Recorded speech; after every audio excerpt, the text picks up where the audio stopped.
દ્વારકાધીશ પૂનમ વાયડા YouTube channel 5032। હવે વિશેષણમાં છેલ્લા બે ટોપિક એના ઉદાહરણો બાકી છે। આજે આ વિશેષણનો ટોપિક અહીંયા પૂરો થશે, પછી એના ખાલી ઉદાહરણ મિક્સમાં આપવામાં આવશે। તો હવે આજે આપણે ક્રિયાવાચક વિશેષણની વાત કરશું। તો વિશેષ્યમાં કોઈ ક્રિયા દર્શાવી હોય, ચોકસાઈપૂર્વક કોઈ ક્રિયા દર્શાવવામાં આવી હોય એને આપણે ક્રિયાવાચક વિશેષણ કહીશું। વિશેષ્યમાં કોઈ ચોક્કસ ક્રિયા દર્શાવવામાં આવી હોય એને આપણે ક્રિયાવાચક વિશેષણ કહીશું। એના ઉદાહરણ છે રમતો, રમતી, દોડતો, દોડતી, વરસતું, ઝબૂકતું,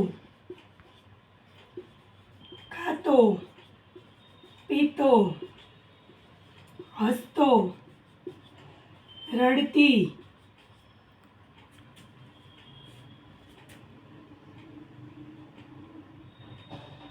આવા બધા જેમાં ક્રિયાઓ છે એની સાથે વિશેષ્ય જોડાય છે ત્યારે જે વિશેષણ બને છે એ ક્રિયાવાચક વિશેષણ બને છે। ક્રિયાવાચક વિશેષણના ઉદાહરણ રમતો, રમતી, દોડતો, દોડતી, વરસતું, ઝબૂકતું, ખાતો, પીતો, હસતો, રડતો, હસતી, રડતી।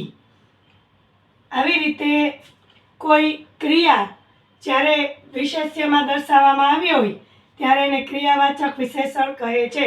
આપણે વાક્યમાં લખશું, છોકરો રમતો હતો,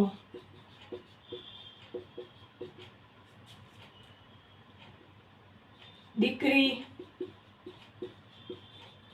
રમતી હતી,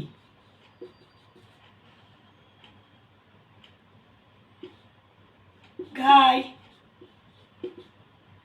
દોડે છે, બળદ ચરે છે, ચરવાની ક્રિયા, વરસાદ વરસે છે, વીજળી ઝબકે છે, વીજળી ઝબકે છે। તો આ બધાય જે વિશેષણ આવ્યા વચ્ચે આ બધા ક્રિયાવાચક વિશેષણો કહેવાય। છોકરો રમતો હતો, દીકરી રમતી હતી, ગાય દોડે છે, બળદ ચરે છે, વરસાદ વરસે છે, વીજળી ઝબૂકે છે। આ બધી ક્રિયાઓને ઉપર વિશેષ ભાર મૂકવામાં આવ્યો એટલે આને આપણે ક્રિયાવાચક વિશેષણ તરીકે ઓળખશું। વિશેષ્યમાં જ્યારે કોઈ ચોક્કસ ક્રિયા દર્શાવવામાં આવી હોય ત્યારે એવા વિશેષણોને ક્રિયાવાચક વિશેષણ તરીકે ઓળખવામાં આવે છે।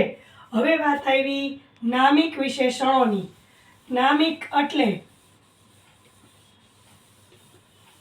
શબ્દની પાછળ કેટલાક સ્પેશિયલ શબ્દો લાગે, એટલે કે સંજ્ઞાની પાછળ પ્રત્યય લાગે, સંજ્ઞાની પાછળ પ્રત્યય લાગવાથી બનતા વિશેષણ એટલે નામિક વિશેષણો। સંજ્ઞાની પાછળ પ્રત્યય લાગવાથી બનતા વિશેષણો એટલે નામિક વિશેષણો। કેવા કેવા પ્રત્યય? તો કે ઈ, આઈ, માન, વાન, વત,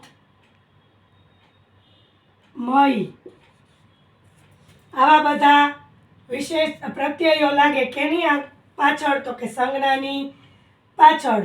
તો એના એક્ઝામ્પલ, હિન્દુસ્તાની પાછળ શું સંભળાય છે? ઈ। પછી માણસાઈ પાછળ શું સંભળાય છે? આઈ, માણસાઈ। પછી મહેમાન, ધનવાન,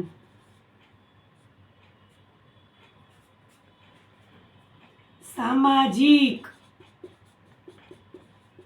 એટલે કે ઈક, બરાબર છે। કૃપાળુ એટલે આડું.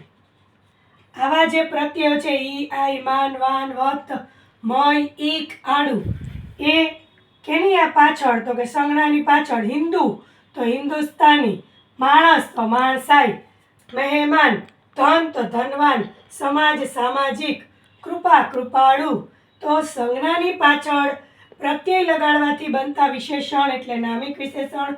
ફરી એક વખત, સંજ્ઞાની પાછળ પ્રત્યય લગાવવાથી બનતા વિશેષણો એને નામિક વિશેષણ તરીકે ઓળખશું. પ્રત્યયો મોટાભાગે ઈ, આઈ, માન, વાન, વત, મય, ઈક, આડું જેવા પ્રત્યયો લાગે છે.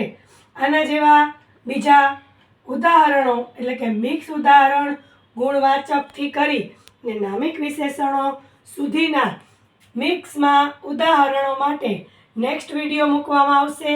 જો તમે મારી ચેનલમાં નવા છો તો મારી ચેનલને સબસ્ક્રાઈબ કરવાનું ન ભૂલતા, જેથી કરીને તમને મારા આવા દરેક વિડીયો પ્રાપ્ત થાય. 72 જેટલા વિડીયો મારી ચેનલમાં ઓલરેડી મુકાયેલા છે. દરેક વિડીયો વ્યાકરણને લગતા છે. આખું હિન્દીનું વ્યાકરણ છે, ત્યાર પછી ગુજરાતીના વ્યાકરણમાં સમાનાર્થી, વિરોધાર્થી અને વિશેષણ આ 3 ટોપિક મુકાયેલા છે. અગાઉ નવા ટોપિક પણ મૂકવામાં આવશે, પણ એના માટે તમારે મારી ચેનલને સબસ્ક્રાઈબ કરવી પડશે. જય દ્વારકાધીશ.